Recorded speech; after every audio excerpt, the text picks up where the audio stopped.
Today and tomorrow are first alert weather days. That's because we could be in for some rough weather starting later today. Taking a quick look outside right now, you can see, really depending on where you are in North Texas, it's kind of, well, high clouds in some areas that are casting shadows in Fort Worth, high clouds again in Denton, and they're kind of hazy and gloomy looking in Dallas. It's the story again, really, where you are in North Texas. But for all of us, beginning later tonight and especially into tomorrow, it's going to be rain and storms. It is. We are looking at multiple rounds of rain and storms. But if you've been outside the past couple of days, we were just talking about that. Yeah. It was hot. We hit a new temperature record yesterday afternoon. We actually made it all the way up to 87 degrees. That set a new record because the previous one was 83 on Monday. We tied the afternoon temperature record of 87. So we're going from record temperatures now into a shift in pattern, which is going to bring us multiple rounds of rain. So we do have that level 1 marginal risk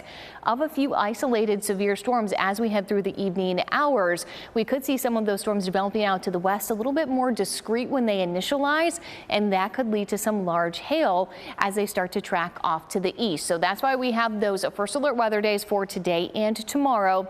Now today we could get some hail as we head into tomorrow. Then we're really going to be focusing on that flooding risk. So it starts later this evening about 7 to 8 o'clock out in our western counties. First round in DFW, I think it's closer to about 10 p.m. to midnight. And we are looking at widespread rainfall totals of 1 to 3 inches. Some spots though could pick up closer to 4 inches of rain. And it's really at the beginning of the storms moving in that we're going to see that isolated severe threat. So here's Futurecast. We're starting it just about an hour from now. Those high clouds are continuing to filter in. Don't be surprised if you run into an isolated shower during the daytime hours. Might need those windshield wipers a time or two. But then we're looking back to the west as we get closer to about 7 o'clock. Notice those isolated storms are starting to develop. They form a little bit more of a line heading into DFW. So we still could get some gusty winds, but that time is closer to 10 p.m. to midnight tonight. Now that's just the first wave.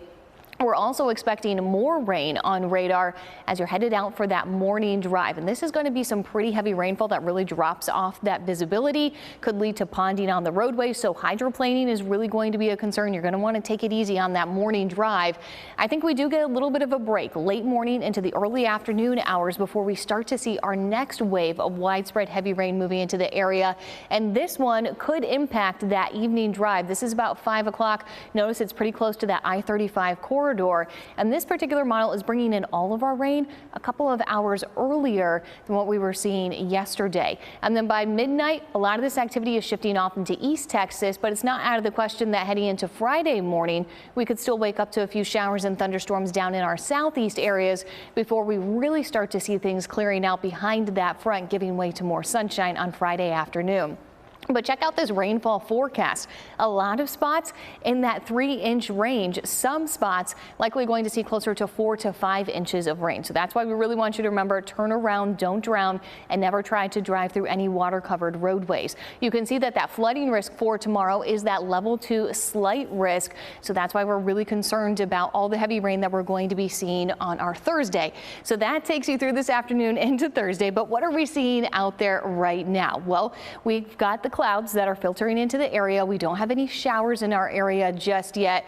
The system that's going to be moving in, it's starting to move in off the coast of California. So that's what's going to be heading our way as we get into your Thursday and into early Friday morning. But right now, here's a closer look in Denton. You can definitely see those high clouds for that filtered sunshine. We've got temperatures sitting in the upper 70s right now. It will be another warm and very muggy day for us. And because of the clouds today, temperatures are going to stay in the lower 80s. We're not looking at record highs for this afternoon. But McKinney sitting at 77. We've got 78 down in Waxahachie, and Terrell sitting at 76. We'll see that high around 3 to 4 o'clock, about 83 degrees, and then those rain chances really starting to ramp up the closer we get towards 10 p.m. tonight. And then temperatures will be back down into the 60s overnight tomorrow with all the rain and heavy clouds in the area. We are definitely looking at some cooler temperatures. Highs are going to top out in the mid 70s. But that first alert 7-day forecast showing those temperatures continuing to come down. Saturday highs around 71 degrees, but we are still in this active pattern. So another round of rain expected for Sunday, Monday into Tuesday. That's going to keep those fall temperatures around, but you're definitely going to want the rain gear.